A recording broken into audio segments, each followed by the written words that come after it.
미반에 다듬이 소라리 또 이냐미냐 시네 더 보시래. 미바리 저는 리라지래 가마 운이 이야 바정 멋지 좋아하래 소인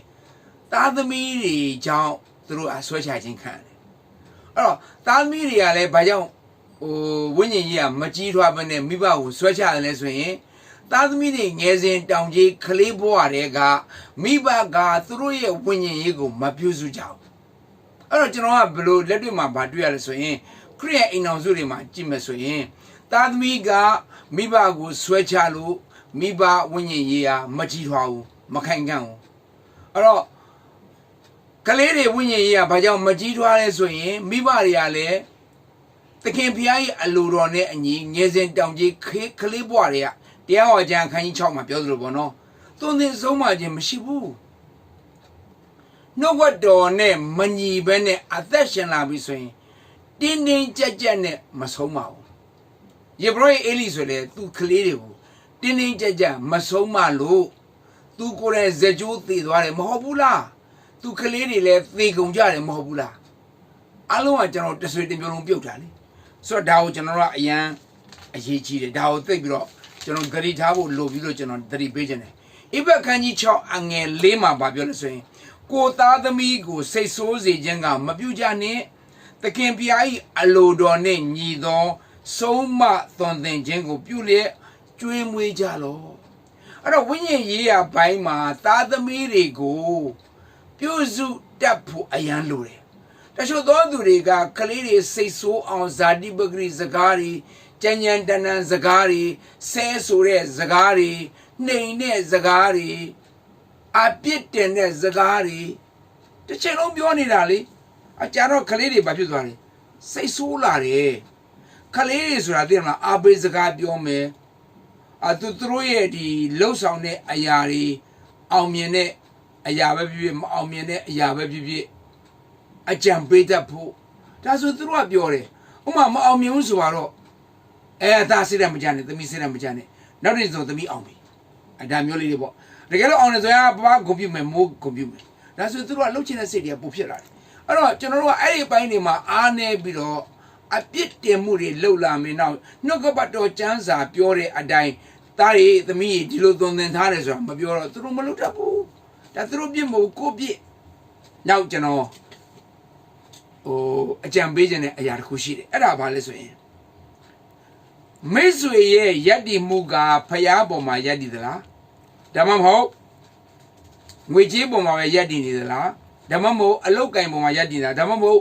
ပညာရေးပေါ်မှာယက်တီသလားဒါမှမဟုတ်နိုင်ငံရေးပေါ်မှာယက်တီသလားဒါမှမဟုတ်ဒုစရိုက်ပေါ်မှာယက်တီသလားဒါမှမဟုတ်လူမှုရေးကိစ္စတွေမှာယက်တီနေသလားဒါမိတ်ဆွေရဲ့အခြေအနေကိုကျွန်တော်မေးချင်တယ်ကျွန်တော်မိတ်ဆွေတချို့ကလာပြောတယ်ဆရာသားသမီးတွေလိမ်မအောင်နဲ့ဆရာဘယ်လိုလုပ်လဲတဲ့နင်းနာနေတရားလေးပြောပြပါကျွန်တော်ပြဘာနင်းနာနေတရားမှမရှိဘူးလို့အပြည့်အရှင်းရှင်းလေးပဲလို့ကျွန်တော်ရဲ့အမျိုးသမီးကိုဝင်ဆောင်တဲ့အချိန်အားစ၍သူ့ဘိုက်ပေါ်မှာလက်တင်ပြီးတော့ကျွန်တော်ဆူတောင်းတယ်ဒီကလေးတွေကိုတော့ပေးလာတဲ့ကောင်းကြီးမင်္ဂလာအမွေတွေနဲ့သူတို့နဲ့အတူတူဖះเจ้าတော့မှကျွန်တော်အတူစိတ်ခံခြင်းနဲ့သူတို့ဟာကိုတော့နိုင်ငံတော်အတွက်ပဲကျွန်တော်သုံးခြင်းနဲ့ကျွန်တော်ကိုချိုးအတွက်ကျွန်တော်မသုံးဘူးအဲ့လိုပဲကျွန်တော်ဆက်ကတ်တာဒါပေမဲ့တကယ်ကြီးလာတဲ့ခါမှာကျွန်တော်ကတိုက်ပွဲတွေအများကြီးဝင်ရတယ်ဘာကျွန်တော်ထင်တယ်လို့ဖြစ်မလားသို့တော့နောက်ပိုင်းကျတော့လုံးဝဖျားခင်ကကျွန်တော်ရီမန်းထားတဲ့ရီမန်းချက်အတိုင်းပဲအကောင့်နဲ့ဖော်ပေးတယ် Praise the Lord ဒါကြောင့်ကျွန်တော်တို့ဒီနေ့သားသမီးနဲ့မိဘဟာတယောက်နဲ့တယောက်အညံ့မညံ့ဖြစ်နေတယောက်နဲ့တယောက်အဲ့လိုပံပိုးပေးမှုမဖြစ်ဘဲနဲ့အပြစ်ပဲတင်နေရင်ဘယ်လိုလုပ်ကိုယ့်ရဲ့ဝိညာဉ်ရေးရပဲဖြစ်ဖြစ်သားသမီးတွေရဲ့ဝိညာဉ်ရေးရဖြစ်ဘယ်လိုကြည်ထွားမလို့မသက်633အားလုံးသိတယ်နိုင်ငံတော်နဲ့ဖြောက်မှတ်ခြင်းတရားကိုရှင်းစွာရှာနောက်မှသင်ပါလို့လေလိုတဲ့အရာရမယ်ကျမ်းစာပြောတာပြီးသားအဲ့တော့နောက်ကျွန်တော်အကြံပေးခြင်းတဲ့အရာတစ်ခုကဘာသာရေးအသက်တာနဲ့သင်အသက်မရှင်နဲ့ဝိညာဉ်ပဂရိအသက်တာနဲ့အသက်ရှင်စေခြင်းဆိုတာကဘာသာရေးဘဝတွေကထွက်လိုက်ပါဘာသာရေးသမားဘဝတွေကထွက်လိုက်ပါဝိညာဉ်ရေးသမားဖြစ်ဖို့ရန်မိတ်ဆွေကျွန်တော်တိုက်တွန်းခြင်းတယ်ဘာဖြစ်လို့လဲဆိုတော့ဝိညာဉ်ပဂရိလူရဲ့အသက်တာဆိုတာကတန်ရှင်းသောဝိညာဉ်တော်ကိုသစေသေးလို့ကြောက်နေတဲ့အသက်တာမဟုတ်ဘူး ဒီနေ့အသင်းတော်တွေမှာဖြစ်နေတာကဘာလဲဆိုတန်ရှင်သောဝိညာဉ်တော်ကိုမသိဘူးတန်ရှင်သောဝိညာဉ်တော်ကပဲဂိုင်းကနာတစ်ခုလိုဘာလို့တကယ်တမ်းခရိယန်တိုင်းကယောမ8:9မှာပြောတဲ့အတိုင်းခရစ်တော်ရဲ့ဝိညာဉ်ကိုမရတဲ့သူဟာခရစ်တော်နဲ့မဆိုင်ဘူးတဲ့ခရစ်တော်ရဲ့ဝိညာဉ်တော်ဝိညာဉ်ဆိုတာကတန်ရှင်သောဝိညာဉ်တော်ကိုပြောတာမိတ်ဆွေဟာဒါကြောင့်ဒီနေ့တန်ရှင်သောဝိညာဉ်တော်သင်ရဲ့အထဲထဲမှာလှုပ်ရှားခြင်းမရှိသေးဘူးဆိုတာသင်ခရိယန်မဖြစ်သေးဘူးဆိုတာဖော်ပြနေတာဒါပေမဲ့ဒီခရိယန်တွေကိုကျွန်တော်ကြည့်တဲ့အခါကျတော့တနင်္ဂနွေနေ့ပဲဖခင်ကြောင့်တက်တယ်ဆူတောင်းစီဝေးဗုဒ္ဓဘူးနေ့ရှိရင်သွားတက်တယ်နော်ဟုံးစဲရှိရင်သွားတက်မယ်တလောက်ပဲစပရိုးပေးမယ်ဒါနဲ့မလုံတော့ဘူးအဲခရိယန်တယောက်ရဲ့လက္ခဏာမဟုတ်ဘူးခရိယန်တယောက်ရဲ့လက္ခဏာဆိုတာကအေဝံဂေလိတရားကိုအမြဲဟောနေတယ်ဖခင်ကောင်းမြတ်ခြင်းတွေအမြဲတမ်းပြောနေတယ်နှုတ်ကပတ်တော်ပြောတဲ့အတိုင်းအမြဲတမ်းတုံ့ပြန်တယ်နှုတ်ကပတ်တော်မလုံနဲ့ဆိုမလုံဘူးလုံဆိုရင်လုံတယ်ဒါပဲမိမိမှာရှိသမျှအရာတွေကိုစွန့်မှာဆိုစွန့်ဖို့လည်းဝန်မလေးဘူးတမန်တော်4:20မှာပေတရုတို့ယောဟန်တို့ပြောတဲ့ lifestyle နဲ့ကျွန်တော်တို့ lifestyle ရှင်းကြည့်ပေတရုတို့ယောဟန်တို့ကဘာပြောတာလဲငါတို့ဒီကြားလျက်မြင်လျက်ရှိသောအရာတို့ကိုမဟောမပြောဘဲမနေနိုင်တဲ့တမန်တော်4:20မှာကျွန်တော်အဲ့စကားပြောပြီလားတခါလေကျွန်တော်တို့ဒီနေ့ယုံကြည်သူခရိယန်တွေဘယ်လောက်ဒီအခြေအနေဆိုရဆိုသင်ဟုတ်ဆရာကဧဝံဂေလိတရားဟောဖို့တိုက်တွန်းနေတော်မှစိတ်ဝင်စားတဲ့ခရိယန်တွေအများကြီးပဲ။နောက်ကျွန်တော်အကြံတစ်ခုပေးခြင်းနဲ့မိတ်ဆွေရဲ့ဘဝအသက်တာမှာမစ်ရှင်လုပ်ငန်းတဲ့အသင်းတော်လုပ်ငန်းတဲ့အမှုတော်မြတ်လုပ်ငန်းတဲ့ပို့ပြီးတော့အရေးကြီးတာတစ်ခုကဘာလဲဆိုရင်ဖယားကမိတ်ဆွေကိုဘာလုပ်ခိုင်းတယ်ဖယားကမိတ်ဆွေကိုဘာမလုပ်ခိုင်းဘူးလဲဖယားကမိတ်ဆွေကိုဘလို့အသက်ရှင်ခိုင်းတယ်ဆိုတဲ့ဖယားရဲ့အတန်ကိုမိတ်ဆွေကနေ့တိုင်းကြားနေဖို့လိုတယ်နေ့တိုင်းမကြားဘဲနဲ့မိတ်ဆွေကကိုလှုပ်ချင်တဲ့အရာတွေကိုလှုပ်မယ်ဆိုရင်မြက်ကန်းတယောက်လမ်းလျှောက်တယ်လို့ပဲမိတ်ဆွေမှားဖို့ကျင်းသေးတယ်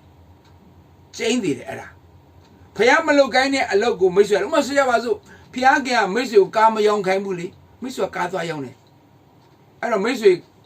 အိမ်မှာသွားလာဟိုသွားဒီသွားအကတိကောက်ဖြစ်ပြီလေသားသမီးတွေစိတ်ဆိုးမယ်လေဇနီးတွေလည်းစိတ်ဆိုးရင်စိတ်ဆိုးမယ်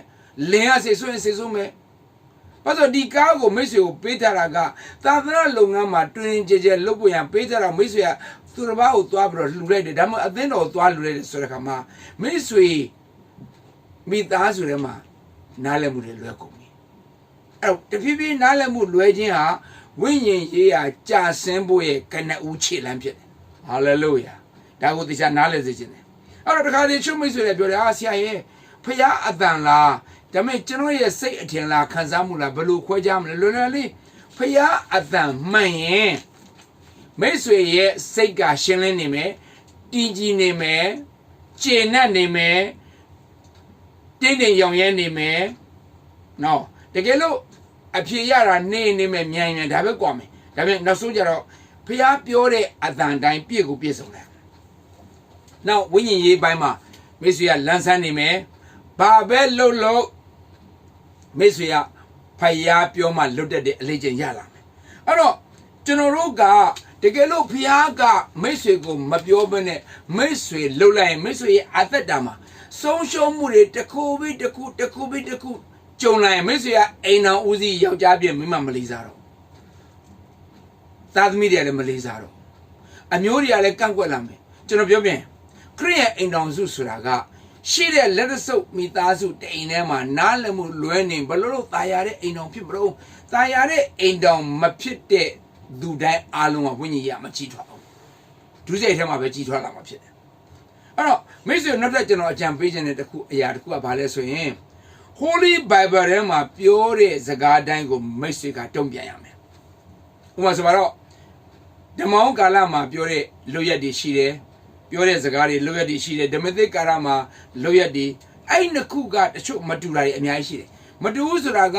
ခရစ်တော်ကလောကထဲမှာအသေးခံလိုက်တဲ့ကြောင့်တချို့ကိစ္စတွေကလှုပ်ရှားမလို့ဥပမာဆိုတော့ရစ်ပူဇော်ခြင်းပိုင်းဆိုင်ရာကိစ္စတွေလှုပ်ရှားမလို့တော့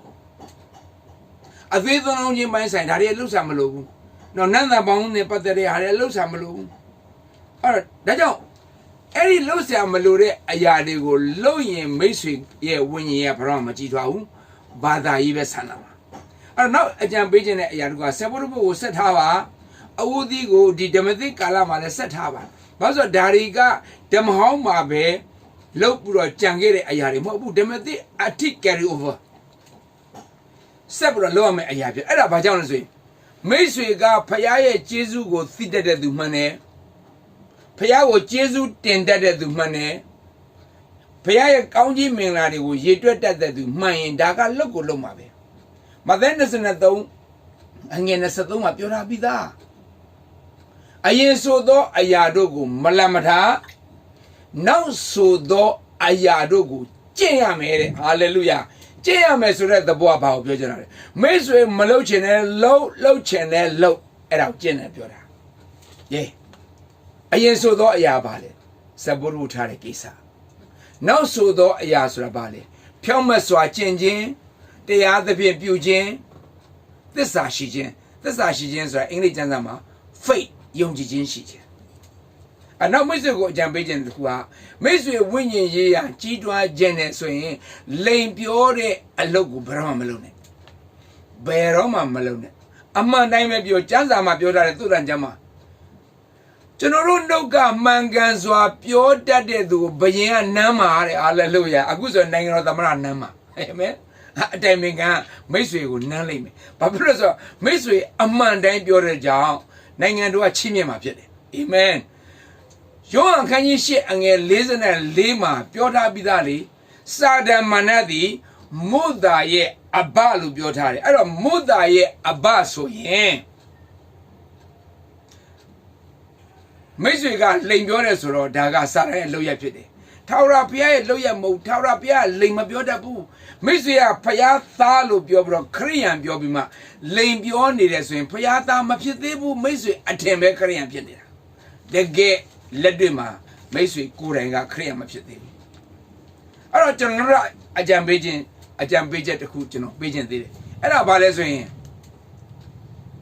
ခရိယန်နဲ့ပဲတွေ့အခြားလူတွေနဲ့ပဲတွေ့ဘသူနဲ့ပဲတွေ့မိတ်ဆွေနဲ့ဆက်ဆိုင်တဲ့သူတွေမှန်ရင်မိတ်ဆွေဒီနိုင်ငံမှာနေမယ်ဆိုဒီနိုင်ငံသူနိုင်ငံသားတွေမိတ်ဆွေဆက်ဆိုင်တဲ့သူမိတ်ဆွေရက်ွက်တစ်ခုမှနေမယ်ဆိုရင်အဲ့ရက်ွက်တစ်ခုကလူတွေကမိတ်ဆွေနဲ့ဆက်ဆိုင်တဲ့သူမိတ်ဆွေအိမ်တိုင်းမှာနေကြရင်မိသားစုတွေကမိတ်ဆွေနဲ့ဆက်ဆိုင်တဲ့သူဖြစ်တယ်အဲ့တော့ကိုနဲ့ဆက်ဆိုင်တဲ့သူတွေကိုကိုနဲ့အမျှချစ်ပြီးတော့ကျေးဇူးပြုပဲအဲ့ဒါကဝိညာဉ်ရေးကကြီးထွားဖို့ရအခြေခံအချက်တစ်ခုဖြစ်တယ်အဲ့တော့တစ်ခုရှိတယ်လူကာစနစ်အငယ်48မှာပြောတဲ့ကျမ်းပိုက်ကိုမိတ်ဆွေကအမြဲတမ်းသတိရဖို့လိုတယ်အကျဉ်သူသည်များစွာသောကျေးဇူးကိုခံ၏ထိုသူသည်အများကိုဆက်ရ၏အကျဉ်သူ၌များစွာသောဥစ္စာကိုအနှင်း၏ထိုသူကိုများစွာတောင်းနေမည်တဲ့မိတ်ဆွေကိုဘုရားခင်ကကောင်းကြီးများများပေးပြီဆိုသဘောပေါက်မိတ်ဆွေစီကသူကများများပြန်တောင်းမှဖြစ်တယ်အာမင်ကိုကောင်းကြီးကနည်းနည်းပဲပေးရင်သူကနည်းနည်းပဲတောင်းမှတကယ်မြတ်တာလေအဲ့တော့များများရတဲ့သူကမဖို့နည်းနည်းရတဲ့သူကမလိုအောင်ဘုရားခင်လောက်တာဘုရားခင်တရားသူကြီးလေမတရားသမီးကိုပြုတဲ့သူမဟုတ်ဘူးအဲ့တော့မိတ်ဆွေကကောင်းကြီးခံစားရတယ်ဆိုပြီးမှအသင်းတော်မှာပြည့်တွေ့တဲ့သူတိုင်းပြည့်ဟာကျွန်တော်သိကောင်းကြီးခံစားရတယ်ဆိုတာနဲ့ပြောပြီးတော့ဘုရားကျင့်တတ်မှာမဟုတ်ဘူး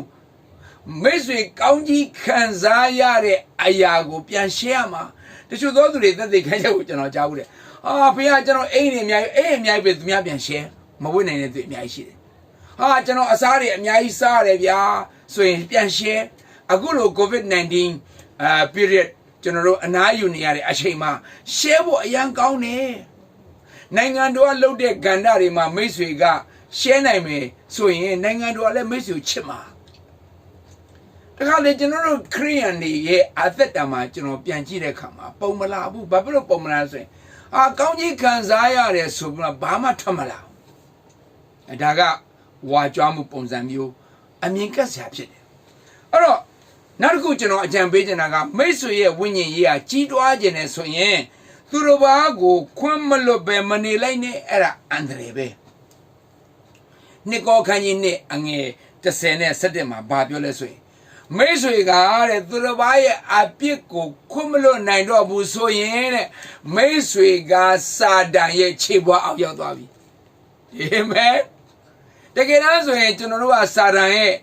ချီနှောင်ခြင်းတွေကလွတ်လာတာလေကျွန်တော်ကျမ်းစာမှာယာကုပ်မှာလည်းပြောထားတယ်မလားစာတန်ကိုကျွန်တော်စီးတာပြီးတော့